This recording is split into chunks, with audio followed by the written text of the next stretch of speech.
You're listening to the smartest guys in marketing, the best show on the planet for client businesses to learn about traffic, funnels, sales, conversions, and marketing coolness. Chris and Taylor are the founders of Traffic and Funnels, a digital marketing consultancy helping you get paid clients from cold traffic daily. Now, here are your hosts, Chris and Taylor. What's up, everybody? Welcome to a very, very special day. It's a very special day because Chris is having his fifth child. We just announced it. Was this sixth or fifth? It's actually my eighth. Eighth child. The first three were with the different. No. No, it's a total fabrication. Guys, we're super pumped. We're doing a live podcast with a client panel, and we have two of some very fabulous business owners on with us today. Obviously, this is Chris Evans, Taylor Welch, Traffic and Funnels. There's an S on that, bro. We have Tory Doob. Tory is spelled with a Y, and I messed it up at an event, and I spelled her name Tori, and I think she was hurt. I think it was an emotional day for her, but I'm good now. And we have Kevin as well, Kevin Kwan from old Canada up north. He rode his horse into the office today, and his moose in there, and we are stoked. Here's what we're going to do. We're actually going to just have them share a little bit about their story. This is something people ask us all the time. Like, I don't know if you run a business, how many times people ask you this, but can I talk to clients? Can I talk to a current client? Can I talk to this probably happens to you, Tory, and you, Kevin. It's like one of those things where it's like, you know what? Our clients are very busy, and they obviously work with us to become busy and wealthy and all these things. So no, we're not going to give you our client list and have you ask them a bunch of silly questions. But occasionally, we do gather a couple of clients so that you can ask them questions and chat with them and hear their stories. Somebody told us, Chris, you remember this like 6 or 7 months ago? I feel like CK is like this mysterious dark room that people go into and then get rich and come out and we don't know what it is. It's a mystery. Like, that's pretty accurate, actually. Yeah. But so we just want to unpack these guys' stories, what they're doing now. They're fantastic business owners. And if you have questions as we go along, then you can pop them in the chat box. And there's no question off limits. All right, you can ask them gnarly questions, and we're not going to intervene. You'd be like, the Chris and Taylor, are they abusive? Do they like yell at people? Hey, we're going to let them answer honestly. And if they say yes, we're screwed. We might not be able to keep the recording. But, nothing's off limits. So with that said, we'll start with Tory. Where do you live, Tory? San Diego, the greatest city on earth, pretty much. And Tory is a transformational coach specializing in helping her women clients, right, deal with all of the inner game of building wealth and getting to six figures. And so I thought we would start with you and just kind of crack open your story, kind of what happened when you came into CK, kind of tell us all of the dirty details, and then we'll probably have questions for you as you go along. Yeah, perfect. So I had been running my business for 4 years and was honestly just squeaking by. And I actually had a call with CK last year in August. And just through the strategy session that we had, it was just really evident that I wasn't ready for this. Like I just personally wasn't ready, and I wasn't ready to do the work. And so that was the greatest feedback that I could have had from that call, because then I spent the next year knowing what I had to work on. And by the following August, like almost to the day, I had my next call knowing that I was going to sign up. And I just made the leap. And for me, it was about the money. But I think that the money that I wasn't making was reflective of the impact I was not having, was reflective of me sitting in this bullshitty story of I am actually showing up when I wasn't at all. So I have debt. I grew up poor. I've been working since I was 13 years old. I moved to New York City alone at 19 and have just been figuring it out myself. And at some point I had to decide whether my pride of figuring out myself was more important or actually investing more money, adding on to my debt to get the help I need and actually do the big work. And like within 2 days, I think, of signing up for Client Kit, I just had such a big energy boost, intention boost. I felt held by you guys. I knew that if I fucked up, I could come and I could have guidance. And I sold a package for $10,000 2 days later. And I was like, okay, I can do this. And since signing up, I mean, the business has just exploded. We've done $75,000 in sales since then, but that's not the part that I am really excited about. I'm excited that I built something from nothing. And now we're set this year. We have a team, we have these amazing clients, and we're on track to help 500,000 worth of people this year. $500,000 worth of people this year. That's pretty amazing. It's got to feel good. I like that you talked about pride as it was something you had to choose to let go. Mm-hmm. This is interesting because sometimes I'm sure this happens to you too, where you'll talk to somebody and it's like, well, how long have you been working to fix this? And they're like 8 years, 11 years. It's like, really, most of the times that's like usually an issue of someone having to choose to accept that I probably can't do this on my own. I'm not going to be able to figure it out. And that's an uncomfortable decision in the micro, but you obviously zoom out and get into where you are now. And it's the most empowering thing you can do, you know? Yeah, I had to decide that I trusted myself to make the most of the investment. And I think that that's really what people are afraid of, that it will be another thing that they invested in that didn't work out. But especially with working with you guys now, like even the old investments that I made and I would like shit on and say like, how could I have done that? Or how could that have person invited me into this program knowing I wasn't ready for what they were offering? I still can now see how much value there was in all of those experiences. Like I've signed up for things that were $5,000 that I didn't even show up once for. And I would blame my situation on that. But now looking back, like I'm so happy I made decisions like that because now I don't make those decisions now. That is such an empowering mindset. Yeah.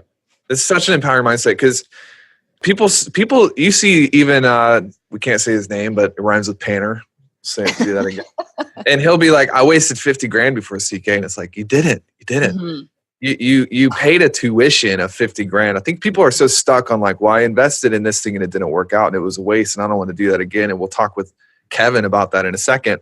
But it's like, you actually have to see it as a tuition. It's the price that I paid to learn the things and get to where I am today. And it's just an empowering mindset when it's like everything that happens to me, good or bad, is actually something that I can use for me. You know? Absolutely. And if you're not willing to see that, you're just capping your capacity for what's possible for you. So you can either be right or you can be happy. Ooh. Yeah. That is not a me thing. That's from A Course in Miracles, but something I repeat to myself every day. Oh, that's going to be your quote. We're going to put your name underneath that. Hi, I'm Tory Dude. You can be right or you can be happy. There is no in between. Just kidding. Hey, Can I ask a quick question? How long did you have your business before you got 4 years to CK? 3 years? 4 years. 4 years. Yes. Or I'm closing out on 4 years now. So 3.5. What was the journey in that time frame? Like, what are some of the struggles and issues that you walk through? So I graduated my schooling, my coaching program with the expertise, but without any business knowledge. And I see now that that's so common. We're so excited and we're enthusiastic, and that served me for a while, right? Like my first Facebook post was, "Hi, I just graduated from nutrition school. Does anybody need help?" And I got 2 clients from that. So like that served me for a while, but then I just was stuck and I couldn't make more than like $20,000 or $30,000 a year. And I thought that meant something about the quality of my work. So then I wasn't helping people, and it just is like a negative feedback loop. So, I mean, I think what has kept me afloat is I've always just not allowed the identity of my business to mean anything about me. Of course, there were blips of it, but I still would go, no, get your ass out there and go do it. So when I signed up for CK, Ben and we had a conversation. I said, you know what, I know I can hang in like the white woman spiritual world, but I want to know if I can hang in the rest of the world. I want to know if I'm a real leader. I want to see how far I can push myself. And like I said, like the money stuff has been great, but for me, like the biggest transformation has been the emotional maturation that I had to move through to be a leader like this. And I'm so excited for all of the growth that I have to go through now to even be a leader in a bigger capacity moving forward as we continue to grow the business. So you you're able to come in and really collapse your time. You know, you're at 3+ years, kind of in the wilderness, if you will. What was it, if you could identify one thing from being in CK that allowed you to, that pivot, that tweak to allow you to collapse your time to have the progress that you've had, what would you, if you could name that one thing, what would it be? Yeah, for me, it was strategy. I know that everybody comes in, like we all have our own little puzzle that we're putting together. For me, I was missing the literal strategy pieces. And I knew the power of my work, but I literally didn't understand how to reach people with it. So I could just quickly plug in the strategy that you were teaching me. And I already had the soul, the power. So it just like skyrocketed. I know other people come in and maybe they have the strategy, but they don't have the deep mindset work that you guys move through. But for me, it was, I needed some literal strategy. Gotcha. Yeah.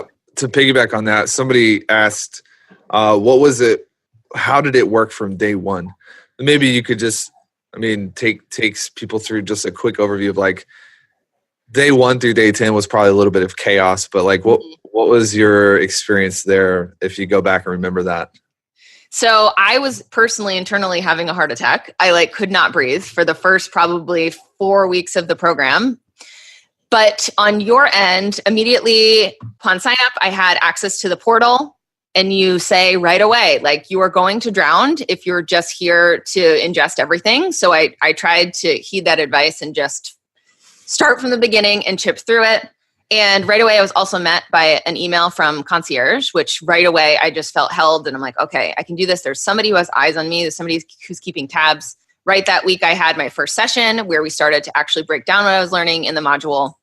So yes, it felt like chaos, but it was guided chaos. I think everybody, you need to feel that discomfort if anything is going to change. And so I just tried to ride the wave of that excitement. But in terms tactically, like, you guide us. You're very clear on your directions the whole time about what we should be working on. If we need help, get on a call immediately. Yeah, 100%. Real quick, just to throw an audible in here. Kevin, I'm interested to hear your from day one story, and if it's in alignment with what Tory's was, or if it was different, or were you having a heart attack? What was your recollection? Drop it. Just to echo what Tory said, I felt from day one that I was taken care of, and like walking into a client kit and getting invited into the group, it felt like walking into like the Coliseum when a big gladiator battle is going to happen and tons of people are cheering, because like all you see are all these wins and you're like, what the fuck is going on? Oh, sorry, I don't know if you're allowed to swear. Please do more. But you're like, what the heck is going on? And you're just reading all these people's posts and like, how did they, close like a 10K deal or 30K deal? And you can easily get lost in the trenches, but I had people guiding me. I got this email sent to me right away. Here's what's going to happen. We're going to set you up with these 2 sessions because that's what you need. And it was awesome. Yeah, I love it. Hey, by the way, just to remind you, it's Taylor Welch, Chris Evans. We are live with clients today. If you're just hopping on, welcome. And we're just freestyling this. So we have a couple questions you guys have submitted. If you are on live with us and a question hits your mind, post it in the chat box, and we'll ask these guys anything you want to know. So, Chris, I want to transition for a second, talk about Kevin's journey. Okay. We'll kind of pop back and forth. And by the way, guys, anytime you want to interject, you just unmute yourself and jump on in here. All right, you don't have to wait your turn. No manners necessary today.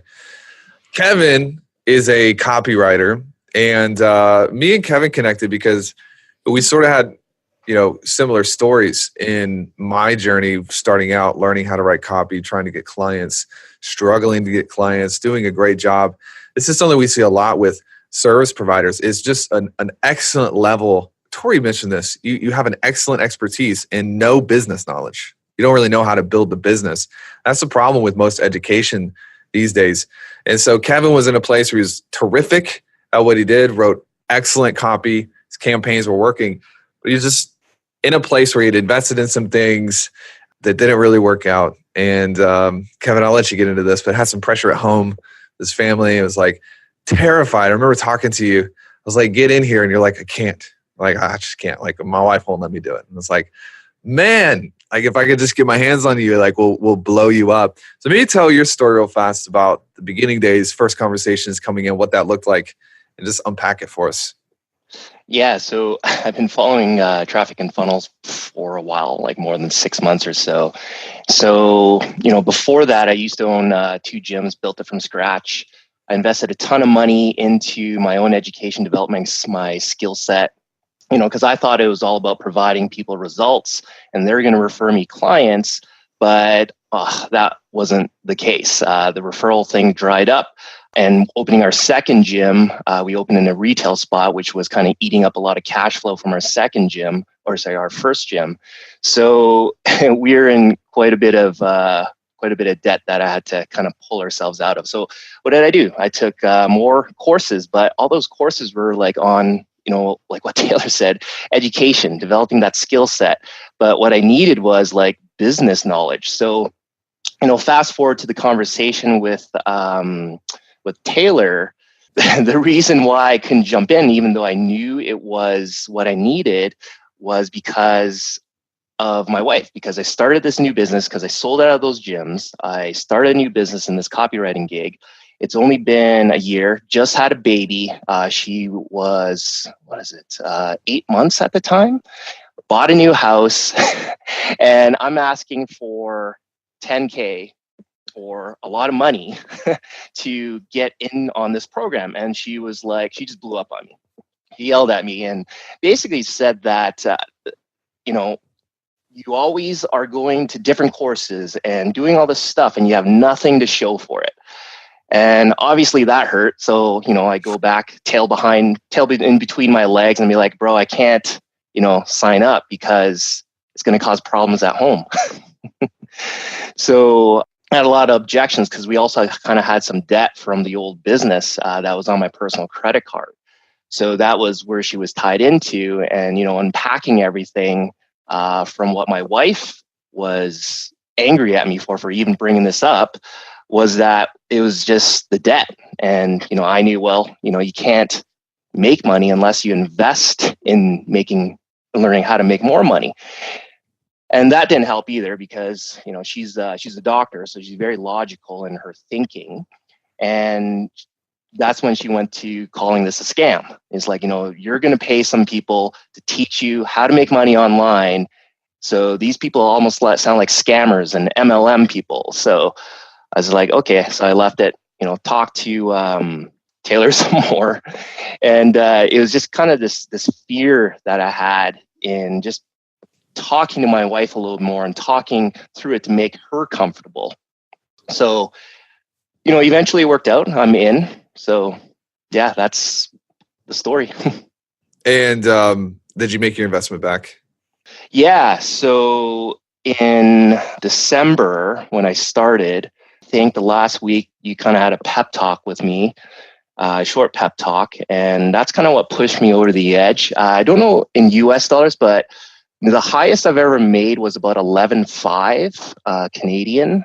And then in December, I just pulled up the numbers in my QuickBooks, and Canadian dollars made about 17.3. And then this month, I'm like, bro, you could hit 20. Don't give up. Yeah. Because you hit like 11 on like the second week.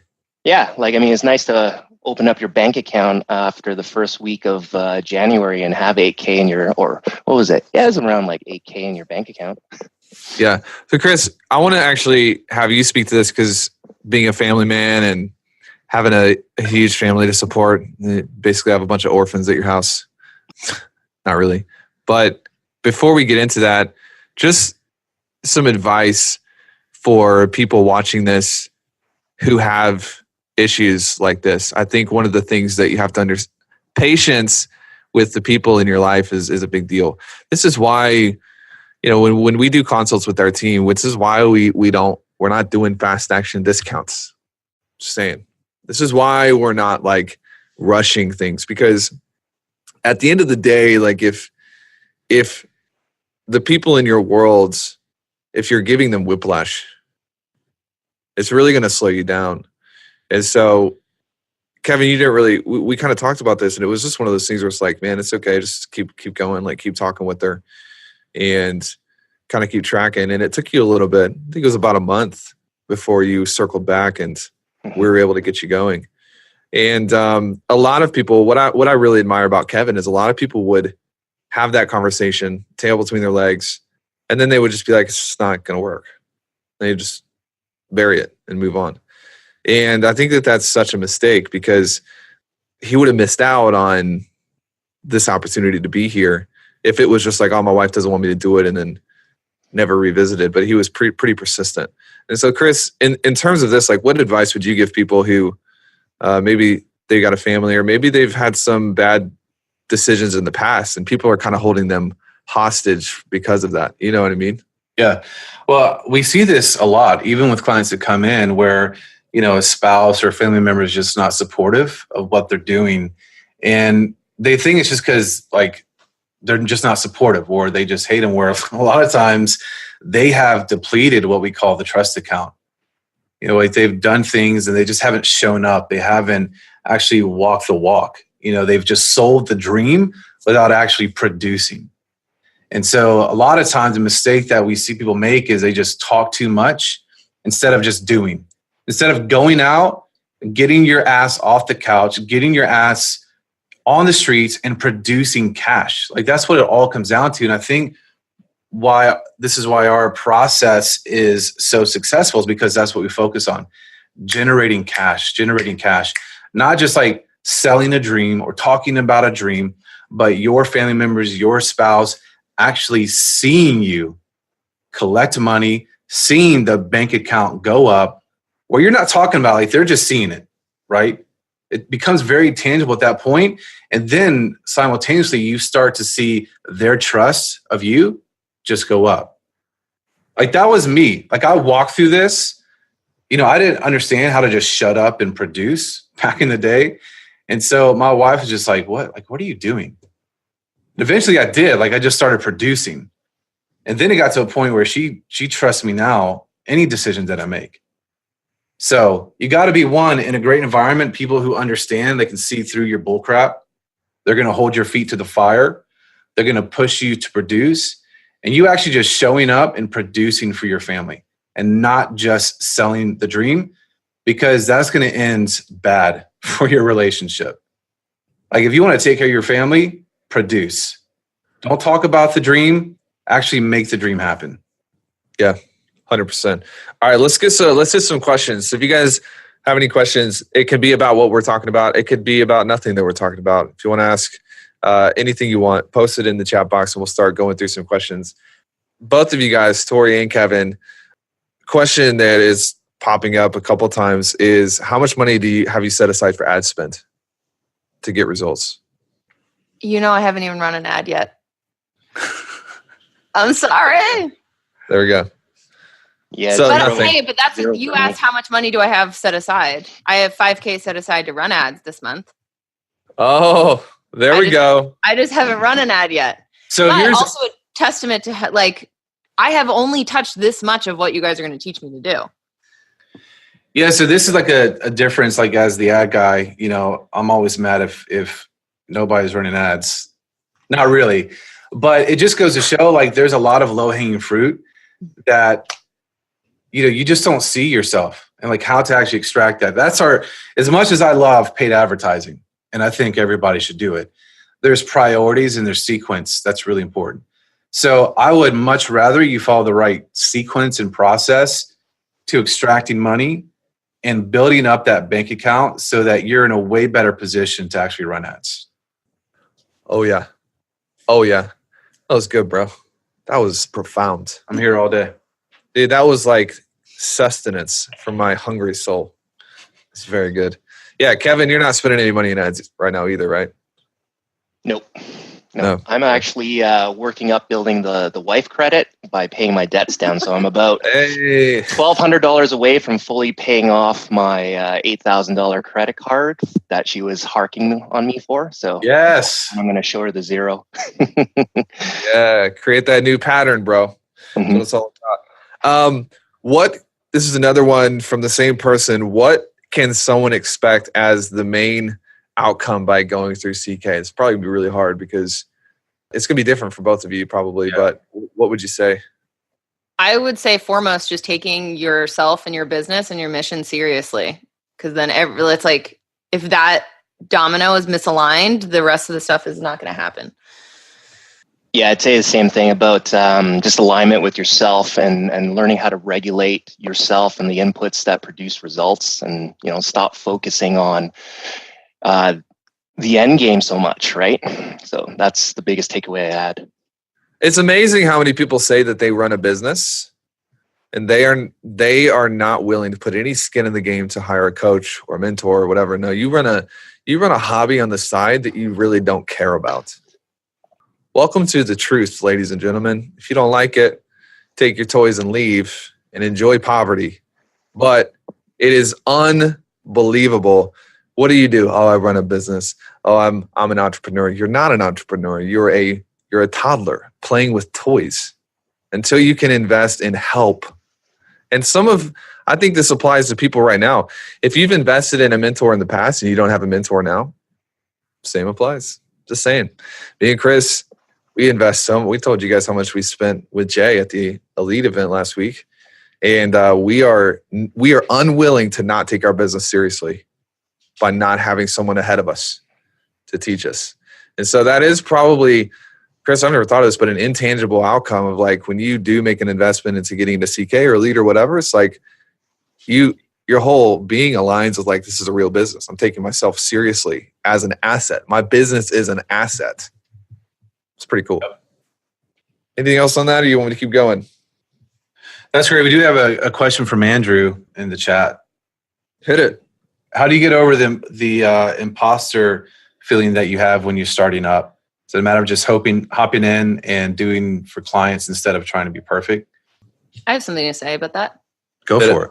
So I felt confident in my teachings, but I wanted to get in the ring with people that I've only worked with women spiritual coaches up to here. So I knew you guys were going to completely challenge me, but I wanted to hone my skills in that way. So if you're afraid that you haven't honed your skills, you got to do something that makes you uncomfortable, because you're going to get really clear on the gaps that you need to fill. And the programming that you guys have as a part of building out your offer, it really clearly defines it's about value. So if you know what your avatar needs, you need to find a way to provide that value for them. So it just really clears up any murkiness. Like there's no guesswork now. I know exactly what my avatar needs, and it's me claiming that I'm going to help them means that I need to fill all of those gaps in their process. It's a great answer. It's a very good answer. Moving on, or you got anything to add to that, Chris? Well, just principally, I think a lot of people who have imposter syndrome, they just don't do anything. They don't take any action. And one way to get over that is just freaking get yourself on the court and play ball. Like you can think about it for years to come and just relish in how much you're an imposter. Or you can go out and just get elbowed around by, competitors, the market, whatever, and then just earn your stripes by being on the battlefield. Yeah, 100%.